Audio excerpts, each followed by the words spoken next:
विद्यार्थी मित्रांनो, आज होणाऱ्या या आपला जो पहिला टॉपिक आहे आणि सर्वात महत्त्वाचा आहे आजच्या काळाच्या नुसार आज जे तुम्ही स्पर्धा परीक्षेचा अभ्यास करताय त्यामध्ये कृषी सेवक त्याचबरोबर ग्रामसेवक या पदासाठी असणारा जो तांत्रिक घटक आहे, कृषी घटक आहे, त्या कृषी घटकामधील सर्वात महत्त्वाचा जो टॉपिक आहे तो आहे सध्याला ज्या परीक्षा चालल्या आहेत कृषी विभागाच्या, कृषी वरिष्ठ लिपिक त्याचबरोबर कृषी विस्तार अधिकारी या झालेल्या परीक्षांमध्ये IBPS सध्याला जो प्रश्न विचारत आहे तो प्रश्न जास्तीत जास्त जे आहे ते कृषी गणना या टॉपिकवरती विचारत आहे। आणि कृषी गणना काय आहे, त्याची पार्श्वभूमी काय आहे आणि कृषी गणना ही आजच्या काळाला गरजेनुसार का आहे, गरजेची का आहे हे माहीत होणं आपल्याला तेवढंच गरजेचं आहे। म्हणून IBPS आणि IBPSशी संलग्नित जेवढ्या काही कृषी विभागांतर्गत चालणाऱ्या परीक्षा आहेत त्यामध्ये कृषी गणना या टॉपिकवरती 3, 4 कधी-कधी 2 कधी-कधी 5 सुद्धा प्रश्न विचारण्यात आलेले आहेत। आत्ताच नुकतीच झालेल्या कृषी विस्तार अधिकाऱ्याच्या परीक्षांमध्ये वेगवेगळ्या शिफ्टमध्ये वेगवेगळ्या दिवशी कृषी गणनेवर आधारित खूप सारे प्रश्न आलेले आहेत। तर तीच कृषी गणना काय आहे याचा थोडक्यात अभ्यास करण्याचा आज प्रयत्न करूया। तर आजचा हा आपला टॉपिक आहे विद्यार्थ्यांनो, कृषी गणना। आणि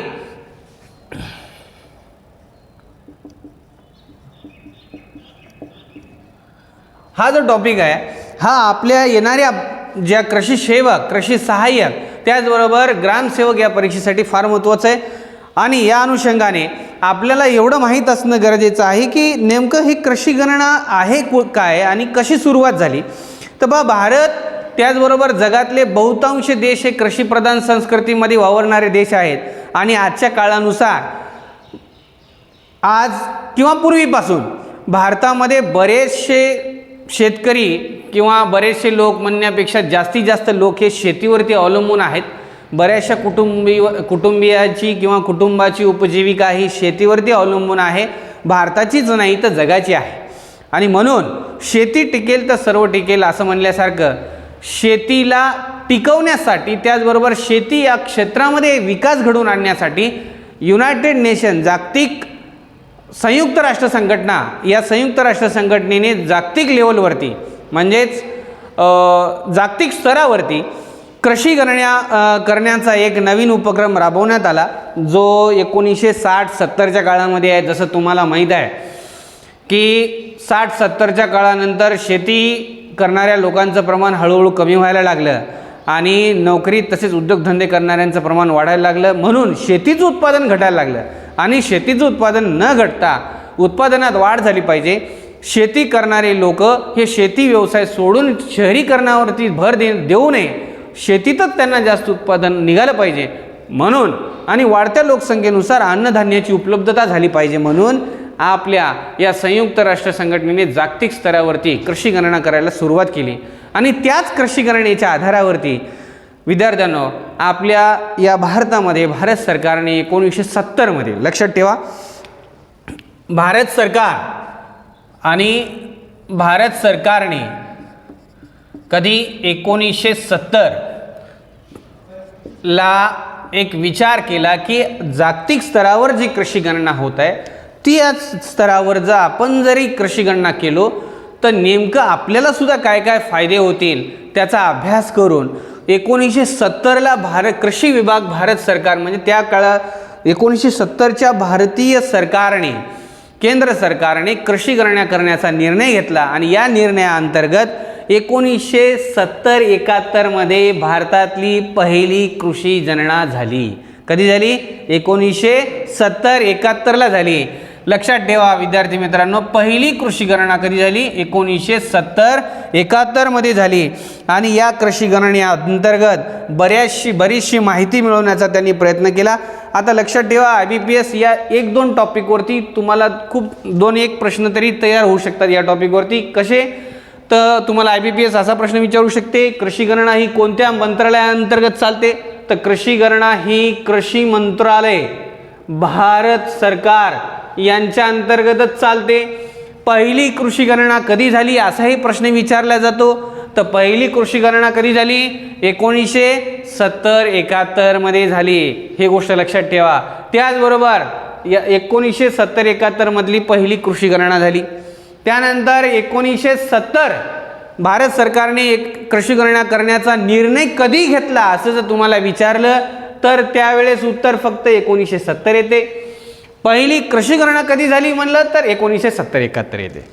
आणि ही जे कृषी गणना आहे हे घेण्याचा उद्देश सरकारचा काय होता ते आपण बघणार आहोत. 70-71ला कृषी गणना सुरू झाली आणि ज्या वेळेस पहिल्यांदा कृषी गणना सुरू केली तर शेतीशी संलग्नित सगळी माहिती जमा करून सगळ्या शेतीशी संलग्नित म्हणजे काय फक्त शेतीच नाही आहे तर शेतीशी पूरक व्यवसाय जे आहेत ज्यामध्ये पशुसंवर्धन व्यवसाय आहे, पशुशी रिलेटेड काही दुग्ध व्यवसाय आहे, मत्स्य व्यवसाय आहे, जे कृषी विभागाशी रिलेटेड आहे त्या सगळ्यांची माहिती गोळाबेरीज करून जमा करून त्याचा अभ्यास करणे आणि त्या अभ्यास करून त्यावरती आधारित योजना तयार करणे हा भारत सरकारचा पहिला आणि महत्त्वाचा उद्देश आहे. म्हणून भारत सरकारने शेती व त्याच्याशी संबंधित माहिती इत्थंभूत माहिती जमा करण्यासाठी पहिल्यांदा कृषी गणना 70-71 मध्ये केली.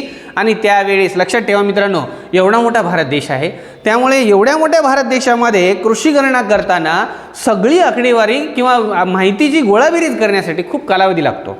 आणि हा जो कालावधी आहे तो कालावधी जास्त असू शकतो. म्हणून दर 5 वर्षानंतर कृषी गणना करण्याचा निर्णय घेण्यात आला. तर कृषी गणना किती वर्षांनी होते? दर 5 वर्षांनी होते. लक्षात ठेवा किती वर्षांनी? दर 5 वर्षांनी. कृषी विस्तार अधिकारी पदाच्या परीक्षेला प्रश्न आलेला आहे, IBPSने विचारलेला आहे कृषी गणना किती वर्षांनी होते. आपल्या देशात वेगवेगळ्या गणना होतात, जनगणना होते, पशुगणना होते, व्याघ्र गणना होते, अशा खूप साऱ्या गणना होतात. लक्षात ठेवा जशी जनगणना 10 वर्षांनी होते, व्याघ्र गणना होते, अगदी त्याचप्रमाणे आपल्या इथे भारतामध्ये कृषी गणना दर 5 वर्षांनी होते. किती वर्षांनी? 5 वर्षांनी होते. हा एक प्रश्न मागच्या कृषी विस्तार अधिकाऱ्याच्या परीक्षेमध्ये IBPSने विचारलेला आहे. हा सुद्धा प्रश्न विचारला आहे. पहिली जी कृषी गणना आहे ती सुद्धा कधी झाली असा प्रश्न विचारलेला आहे. म्हणून परीक्षेच्या दृष्टिकोनातून हा टॉपिक फार महत्त्वाचा आहे, हा पॉईंट महत्त्वाचा आहे. दर 5 वर्षांनी कृषी गणना होते. किती वर्षांनी होते? 5 वर्षांनी होते. आणि कृषी गणनेचा उद्देश काय आहे तर शेती व शेतीशी रिलेटेड असलेले जेवढे काही व्यवसाय आहेत त्या व्यवसायामध्ये आजपर्यंतची सर्व माहिती जमा करणे आणि किती प्रमाणामध्ये शेती केली जाते, शेतीशी पूरक व्यवसाय किती शेतकरी करतात, मत्स्य व्यवसाय किती करतात, पशुसंवर्धन किती करतात, याचा अभ्यास करून त्या अभ्यासानुसार शेतकऱ्यांना आज कशाची गरज आहे. लक्षात ठेवा शेतकऱ्यांना आज तुम्ही पाहताय शेतकऱ्यांना खूप साऱ्या गरजा आहेत पण शासन त्या स्तरावरती जाऊन काम करत नाही असं शेतकऱ्यांचं म्हणणं आहे. लक्षात ठेवा शेतकरी नाराज आहेत, युवक नाराज आहेत या सरकारवरती. हेच सरकार नाही, आलेलं सरकार कुठलेही असो, मी कुठल्याही एका विशिष्ट सरकार किंवा पक्षाचा विरोध करणारा माणूस नाही आहे. तर माझं म्हणणं आहे की कुठलाही जरी शासन असेल तर त्या शासनाचा उद्देश असला पाहिजे की या देशातला शेतकरी जिवंत असला पाहिजे. आणि म्हणून 1970च्या भारत सरकारने त्यावेळेस तत्कालीन सरकारने निर्णय घेतला की आपल्या देशामध्ये कृषी गणना करू. मग शेतकऱ्यांचं प्रमाण काय, शेतकऱ्यांना कशाची गरज आहे, शेतकऱ्यांना कशाची कमतरता आहे, त्या सगळ्या सुविधासुद्धा पुरवता याव्यात आणि त्यानुसार योजना तयार करता याव्यात. म्हणून पहिल्यांदा कृषी गणना 70-71 मध्ये झाली. आणि आता याच पार्श्वभूमीवर दर 5 वर्षांनी भारतामध्ये कृषी गणना होते. लक्षात ठेवा. पण मध्यंतरीच्या काळामध्ये लक्षात ठेवा मित्रांनो, मध्यंतरीच्या काळामध्ये आपल्या या भारतामध्येच नाही तर अख्ख्या जगामध्ये कोरोनाची लाट आली आणि कोरोनाच्या लाटेमुळं दर 5 वर्षांनी होणारी कृषी गणना थोडीशी थांबली. लक्षात ठेवा शेवटची जी कृषी गणना झाली होती ती कधी झाली होती तर ती झाली होती 2015ला. लक्षात ठेवा. तर नियमानुसार 5 वर्षांनी म्हणजे 2021 मध्ये कृषी गणना व्हायला पाहिजे होती पण का झाली नाही तर कोरोनाच्या या संसर्गामुळे आपल्या अख्ख्या देशातच नाही तर जगामधील एक लॉकडाऊनची परिस्थिती निर्माण झाली. त्यामुळे कृषी गणना करण्याचा निर्णय शासनाने स्थगित केला.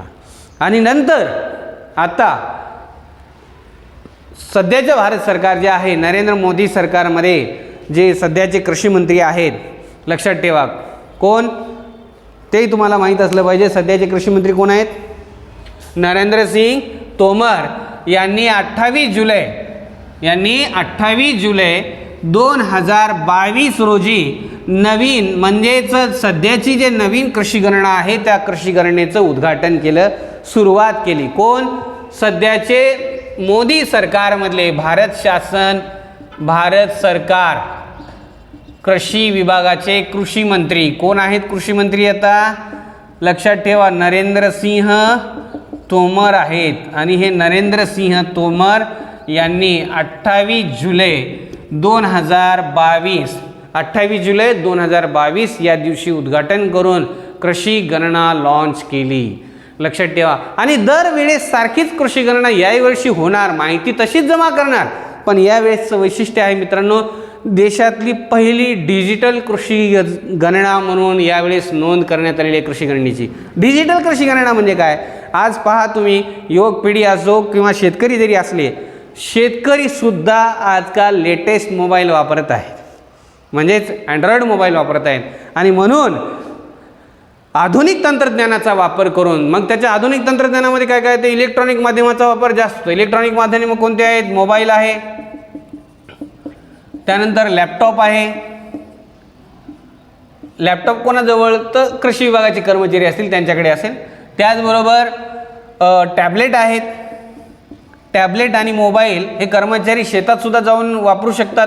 तर या सर्व इलेक्ट्रॉनिक्स आणि आधुनिक तंत्रज्ञानाचा वापर करून देशातली पहिली आधुनिक कृषी गणना यावर्षी होणार आहे. आणि ही आपल्या देशाची 11वी कृषी गणना आहे. कितीवी? 11वी कृषी गणना आहे, लक्षात ठेवा. आणि हे वर्ष काय असेल कृषी गणनेचं? 2021-22. तुम्ही म्हणसाल सर हे तर 22ला सुरू झाली, मग 22 ते 23 पर्यंत जाणार. बघा मित्रांनो, आपलं 2020 मध्येच होणार होती, तर नियोजित 2021-22ची कृषी गणना जे आहे ते स्थगित असल्या कारणानं आता जरी सुरू झाली असली 2022 मध्ये, तरीही 2021-22चीच कृषी गणना आहे असं समजावं.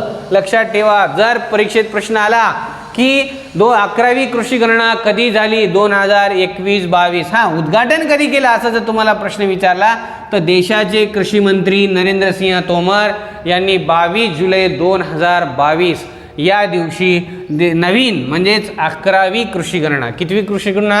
11वी कृषी गणना याचं उद्घाटन केलं. आणि अधिकृतरित्या कृषी विभागातर्फे संपूर्ण भारतात म्हणजे सगळेच राज्य आले, घटक राज्य आले, केंद्रशासित राज्य आले, सर्व आले. सगळ्याच्या सगळ्या राज्यांमध्ये एकाच वेळेस कृषी गणना हा उपक्रम राबवला जात आहे. जरी आपल्याला काही शेतकऱ्यांना, विद्यार्थ्यांना माहीत नसलं, तरीही लक्षात ठेवा, शासन स्तरावर कृषी गणनेचं काम चालू आहे. आणि आधुनिक तंत्रज्ञानाचा वापर केल्यामुळे बरेचसे फायदे झाले.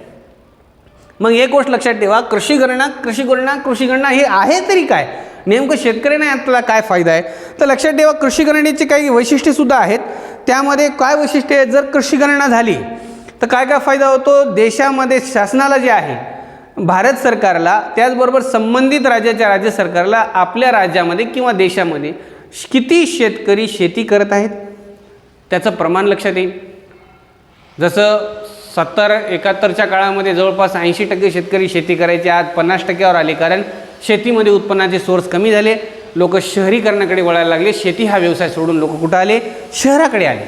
म्हणून आजच्या काळानुसार शेती हा व्यवसाय टिकला पाहिजे, अन्नधान्याची गरज भागली पाहिजे. म्हणून शेतकऱ्यांना मदत करणे हा पहिला उद्देश आहे. आणि ते पहिला उद्देश जो आहे शेतकऱ्यांना मदत करण्याचा, तो कधी पूर्ण होईल? कृषी गणनेमधून जेव्हा आकडेवारी समोर येईल आणि कळेल की देशामध्ये एवढे शेतकरी, त्यांना ह्या गरजा आहेत. मग या कृषी गणनेतून काय समजते आपल्याला? तर कृषी गणनेतून पहिला जो मुद्दा आहे, लक्षात ठेवा. एवढं झालं का? तर कृषी गणनेतले काही महत्त्वाचे मुद्दे आहेत, ते महत्त्वाचे मुद्दे सुद्धा आज विद्यार्थ्यांना आपण बघणार आहोत. समोर लक्ष द्या. तर कोणता मुद्दा आहे? पहिला, कृषी गणनेतून आपल्याला या देशामधील किती शेतकरी म्हणजेच किती लोक शेती करतात ही माहिती मिळते. किती लोक शेती करतात. त्यानंतर शेतकऱ्याचं सुद्धा वेगवेगळी विभागणी आहे. शेतकऱ्याची विभागणी कशी आहे? त्यांच्या आकारानुसार शेती किती आहे यानुसार आहे. आता लक्षात ठेवा, अत्यल्प भूधारक शेतकरी असतात आपल्या देशात, ज्यांच्याकडे शेती खूप कमी आहे. त्यानंतर अल्प भूधारक असतात, लक्षात ठेवा. त्यानंतर मध्यम स्वरूपाचे शेतकरी असतात. त्यानंतर मोठे शेतकरी असतात, ज्यांच्याकडे 10 हेक्टरपेक्षा जास्त जमीन आहे, ते मोठे शेतकरी झाले. तर ह्या शेतकऱ्यांचं प्रमाण कळते. म्हणजे आपल्या देशातल्या शेतकऱ्यांकडे आता शेती किती आहे, मोठ्या गटात किती येतात, मध्यम गटात किती येतात, अल्प किती येतात आणि अत्यल्प किती येतात, हे शेतकऱ्यांचं प्रमाण कळेल. म्हणजे समजा आपल्या देशामध्ये सरकारला लक्षात आलं की अरे 80% शेतकरी, 80% ऑलरेडी शेतकरी आपल्या देशातले कसे आहेत, अल्पभूधारक शेतकरी आहेत. म्हणजे ज्यांच्याकडे 1 हेक्टर 2 हेक्टर 3 हेक्टर 4 हेक्टर अशी जमीन आहे. आणि अशा शेतकरी जास्त असल्या कारणानं शासन ज्या नवीन योजना शेतकऱ्यासाठी आणते त्या नवीन योजना कोणाशी रिलेटेड असतील, लक्ष कोणावर असेल सरकारचं, तर ज्या गटातील शेतकरी जास्त आहेत त्यांच्यासाठी योजना जास्त करत. म्हणून कृषी गणनेचा फायदा असा आहे की शेतकऱ्यांचं गटानुसार वर्गीकरण करता येते आणि त्या वर्गीकरणानुसार कोणत्या गटाला कशाची आवश्यकता आहे त्यानुसार योजना आणता येतात. लक्षात ठेवा. जसं अल्प आणि अत्यल्प भूधारक शेतकरी आपल्याकडे खूप जास्त आहेत भारतामध्ये. म्हणून सध्या भारत सरकारने PM किसान, प्रधानमंत्री शेतकरी सन्मान योजना आणलेली आहे. तुम्हा सगळ्या विद्यार्थ्यांना तर माहीतच आहे प्रधानमंत्री सन्मान योजना काय आहे. तर प्रधानमंत्री सन्मान योजना ही प्रत्येक शेतकऱ्यांना वार्षिक किती रुपये दिले जातात, 6,000 रुपये दिले जातात. लक्षात ठेवा. 2-2 हजारचे 3 किस्त म्हणजे 3 हप्ते दिले जातात. शेतकऱ्यांना शेतामध्ये पीक बी बियाणे घेण्यासाठी मदत व्हावी हा त्यामागचा हेतू आहे. आणि हेच नाही आहे तर याबरोबरच नाबार्ड असेल किंवा राज्य सरकार असेल यांच्या स्तरावर वेगवेगळ्या योजना तयार करण्यासाठी शेतकरी किती प्रमाणात आहेत आणि ते कोणत्या गटात आहेत हे माहीत होणं गरजेचं आहे. ते एवढंच नाही, आता हे तर गट झाले स्वतः शेती असणाऱ्याचे. आणखी आपल्या देशामध्ये भाडेतत्वावर शेती करण्याची पद्धत सुरू झालेली आहे. म्हणजे आपण त्याला खंडानी शेती घेतली असं म्हणतो. खंडानी शेती घेणे म्हणजे दुसऱ्याची शेती ठराविक पैसे देऊन वापरण्यासाठी घेणे, त्याला आपण भाडेतत्वावर शेती म्हणतो. हा ग्रामीण भागामध्ये सुद्धा खूप प्रकार आहे. बरेचसे लोक आहेत जे नोकरीसाठी बाहेर गेलेत, त्यांना शेतीकडे लक्ष येत नाही. त्यावेळेस आपल्यातलेच काही लोक गावातले असतील, शेजारच्या गावातले असतील, ते दुसऱ्याला शेती भाडेतत्वावर देऊन म्हणजेच खंडाने देऊन म्हणतो आपण त्याला, एक ठराविक रक्कम ठरली जाते आणि त्यानुसार 1 वर्ष त्याला शेती करण्यासाठी दिली जाते. तर असे सुद्धा शेतकरी आहेत. त्याचबरोबर काही शेतकरी वाट्याने किंवा सालानी असतात, वर्षभर शेती करतात, असेही शेतकरी आहेत. त्याचबरोबर काही शेतकरी जे भाडेतत्वावर सांगितलं मी, ज्यांच्याकडे जमीन नाही पण दुसऱ्याची जमीन ही त्यांनी भाडेतत्वावर घेतली आहे, म्हणजे खंडाने म्हणतो आपण आपल्या भाषेमध्ये, ग्रामीण भाषेत. तर पैसे देऊन एक ठराविक समजा एवढे एकर शेत आहे आणि एवढ्या रुपयाला मी एक वर्ष वापरणार. तर करार पद्धतीने जी शेती केली जाते, ज्यांच्याकडे शेती नाही असे शेतकरी दुसऱ्याची शेती घेऊन करतात, त्यांना आपण भूमिहीन शेतकरी म्हणतो. कोणते म्हणतो? भूमिहीन शेतकरी. ज्या शेतकऱ्याकडे जमीन नाही पण ते काय करतात, शेती व्यवसाय करतात. तर मग अशा लोकांची सुद्धा संख्या लक्षात येईल सरकारला या कृषी गणनेतून. त्याचबरोबर अशा लोकांना काय आवश्यकता आहे, कोणत्या प्रकारच्या योजना आणाव्या लागतील, ज्या योजना आणल्यावरती शेती सुधारल्या जाईल आणि शेतकऱ्याचं उत्पन्न वाढलं जाईल. जसं आता आपण म्हणतो MSP. MSP म्हणजे काय, शेतकऱ्यांना जो भाव आहे शेतकऱ्यांचा किंवा कृषी उत्पादनांचा भाव ठरवण्याचा अधिकार शासनाने काय केलेला आहे, ते MSP योजनेअंतर्गत दरवर्षी हमी भाव भेटला पाहिजे. कोणाला? शेतकऱ्यांच्या पिकाला.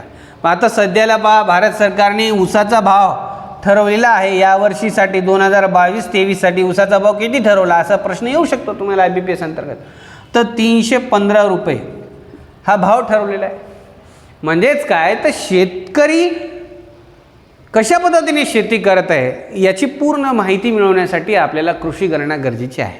त्याचबरोबर किती क्षेत्र सिंचनाखाली आहे, किती क्षेत्र कोरडवाहू आहे, सिंचनाच्या सुविधा किती प्रमाणात शेतकऱ्यापर्यंत पोहोचल्या याची माहितीसुद्धा कृषी गणनेअंतर्गत मिळेल. किती शेतकऱ्यांकडे विहीर आहे, किती शेतकऱ्यांकडे तलाव आहे, किती शेतकऱ्यांकडे ठिबक, तुषारसारख्या योजनांचा लाभ घेतलेला आहे, किती शेतकरी फळबाग करतायत, हॉर्टिकल्चरचं सुद्धा प्रमाण आहे यात. तर या सगळ्या गोष्टींचा अभ्यास करण्यासाठी कृषी गणना गरजेचं आहे. आणि या सर्व अभ्यास करून भारत सरकार व संबंधित राज्याचे राज्य सरकार ही आकडेवारीच्या आधारावर शेतकऱ्यांसाठी चांगल्या योजना अंमलात आणण्याचा प्रयत्न करत असते. कुठल्या पक्षाचं सरकार असू द्या, प्रत्येक सरकारचं, प्रत्येक पक्षाची किंवा त्या पक्षाचे सरकार असेल तर त्या शासनाचं किंवा सरकारचा उद्देश हाच असतो विद्यार्थ्यांनो, की शेतकऱ्यां तसेच सामान्य नागरिकापर्यंत चांगल्या योजना देणे. किंवा पार्टी लेवलला राजकारण वेगळं झालं, पण प्रत्येक सरकारचा प्रामाणिक हेतू हाच असतो की आपल्या राज्यामधील शेतकऱ्यांना चांगल्या प्रकारच्या योजना मिळाव्या आणि ती योजना मिळवण्यासाठी आपल्याकडे कुठली तरी इत्यंभूत माहिती असणं गरजेचं आहे आणि म्हणून ही कृषी गणना केली जाते. त्याचबरोबर आणखी एक सगळ्यात महत्त्वाची माहिती विद्यार्थ्यांना मी सांगायचं विसरलो आहे, तर इलेक्ट्रॉनिक किंवा आधुनिक तंत्रज्ञानाचा वापर किती शेतकरी करत आहेत हे सुद्धा माहीत होणं गरजेचं आहे आपल्याला. आधुनिक पद्धतीचा वापर म्हणजे काय आलं त्याच्यामध्ये पहा. आधुनिक पद्धतीमध्ये काय येते, जसं शेतकरी पहिलं कशाने शेती करायचा, लाकडी साहित्य असायचे, नांगरणी वखरणी वगैरे जे काय कोळपणी असेल ते लाकडी साहित्याने करायचा. पण आज काळानुसार बदल झाला आणि प्रत्येक शेतकरी हे आधुनिक तंत्रज्ञानाने उपलब्ध असलेल्या अवजारांनुसार शेती करत आहे. जसं उदाहरणार्थ ट्रॅक्टरने सगळ्यात जास्त शेती व्हायली आजकाल. कशाने? ट्रॅक्टरने. त्याचबरोबर नांगरणी वखरणी कोळपणी असेल, लक्षात ठेवा जेवढे काही कामं असतील आजकाल, आता आपल्या देशात तर आलं नाही पण बाहेरच्या देशामध्ये कापूस वेचण्याची सुद्धा मशीन आलेली आहे.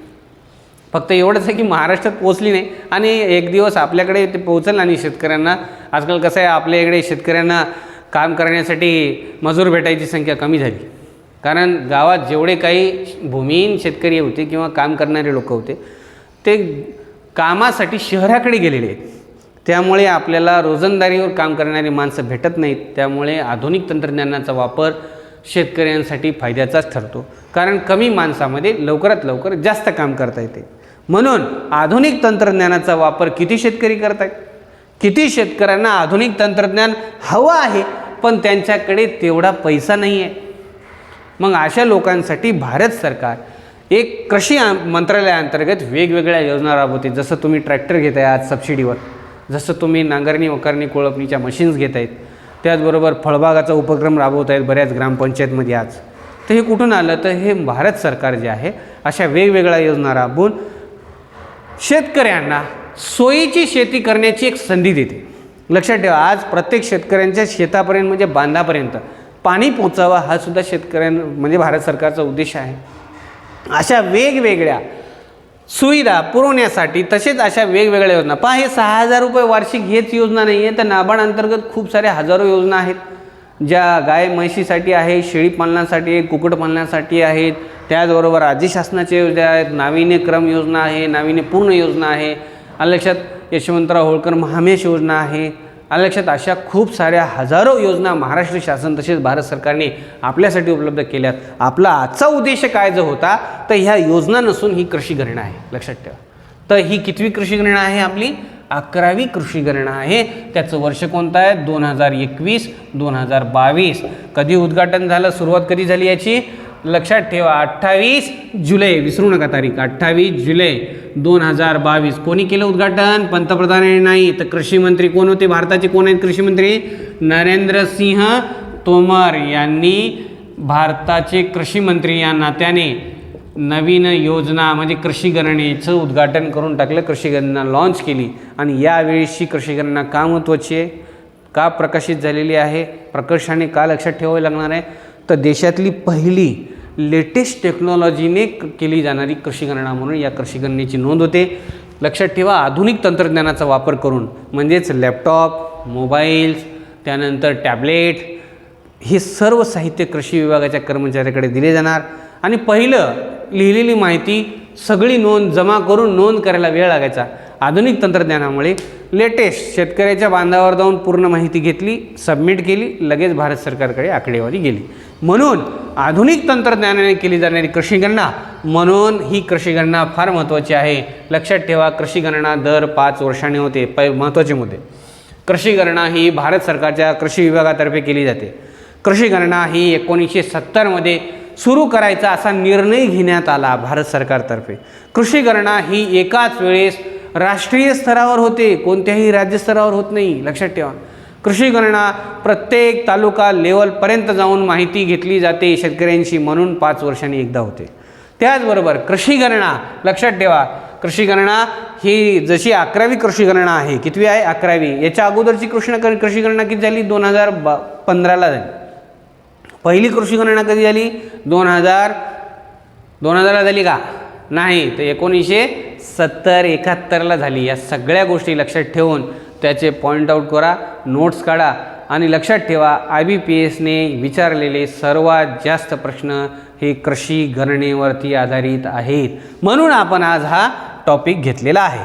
तर विद्यार्थी मित्रांनो, ह्या जे सर्व काही पॉईंट्स असतील त्याचा व्यवस्थित अभ्यास करा. नक्कीच येणाऱ्या कृषी सेवक, ग्रामसेवक, त्याचबरोबर कृषी सहाय्यक ज्या काही परीक्षा असतील कृषीशी रिलेटेड, ज्या परीक्षेला तांत्रिकचा अभ्यासक्रम आहे त्या सर्व परीक्षेला कृषी गणना आपल्यासाठी नक्कीच फायद्याची ठरेल. ओके.